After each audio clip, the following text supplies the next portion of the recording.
My name is Jovanni and I'm a director, playwright, and performer from Montreal. And I'm here to direct the first show of the CCPA season, which is called The Weight of Ants. It's a play by David Paquette, translated by Leona Brody.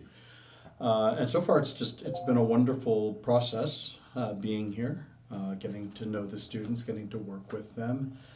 It's a play that I'm particularly fond of. David, I think, is one of the most exciting playwrights working in Canada today. And it's a wonderful translation. I might be a bit biased because Leona, the translator, is my wife. But I think it's a perfect play, I think, for young emerging professionals to do.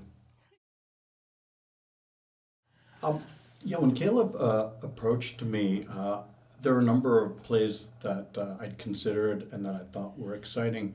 But what I particularly like about this one is that most of the characters are pretty close in age to all of the students. So there's something about the fit between the material and the artists working on it.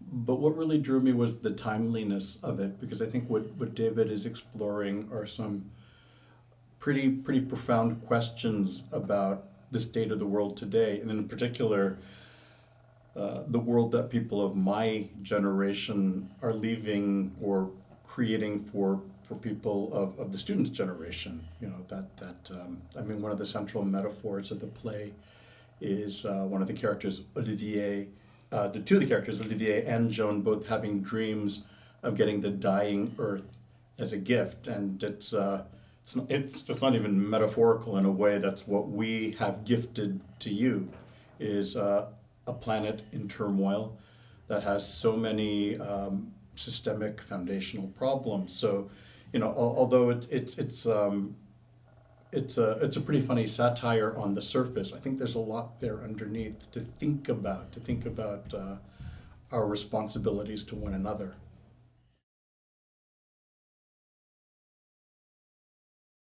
The prep process is an interesting one because of the nature of how this program works, in that the students are not only performing but taking the responsibility for designing the show.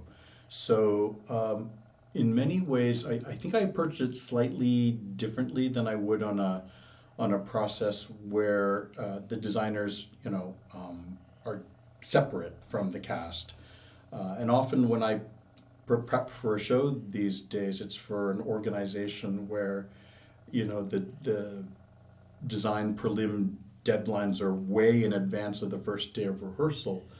So I was actually excited by this process because it provides a degree of nimbleness and discovery that you don't get, say, if you're directing at a really big place like the Belfry or the Arts Club or one of those larger organizations.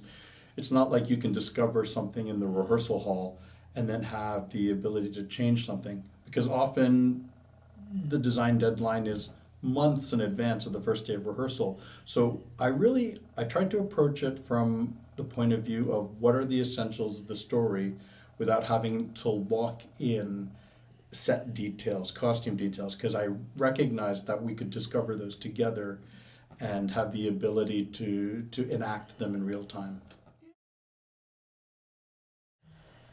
Oh gosh, well, to me, and I don't think I'll be alone in this. I mean, Olivier and Joan are two sides of what most of us feel. The need to be optimistic in the face of horrible adversity, and the need to be angry in the face of horrible adversity. And I think what the play posits is that you can't be all one or the other. It has to live, well, your character, you got to be happy, then angry, then happy, then angry. That's so I think those two characters are, in their being polar opposites, are kind of perfect examples of how I often feel, this swing between despair and hope.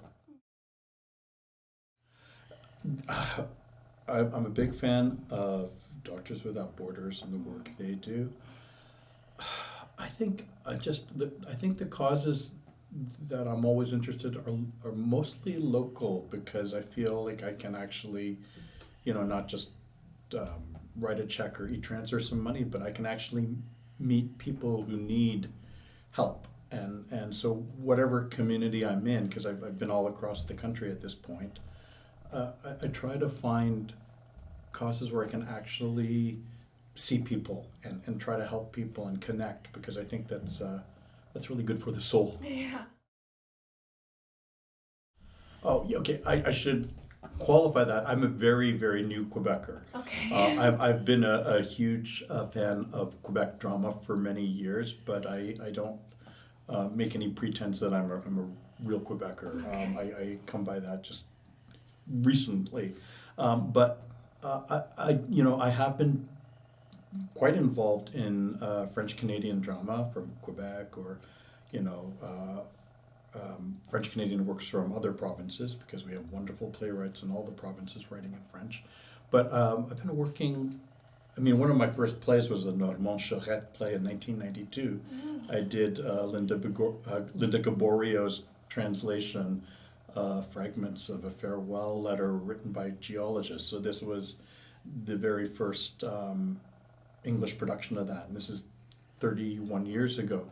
So I've had an interest in Quebec drama for more than 3 decades, and I love doing works in translation. That's always been a big part of my practice, either French to English or other languages into English. And I think it's such a valuable thing, because it really provides an insight into how a different culture thinks and feels. So it means a lot when you get to work on the premiere of a new play, especially as since Liana is the playwright and she's very invested in seeing how this goes, and we talk a lot about the way her translation is going. So no, it's really significant. What I love about this play is it didn't mean anything to me until I watched it, and I kind of love those kind of titles that are cryptic until they're not, because I mean, once it's revealed within the context of the play, it's like, oh, that's so perfect. And so what does it mean on its surface? Not a thing, but I think I promised anybody who sees the title and goes, what does that mean? You'll be very satisfied when you find out what it actually means.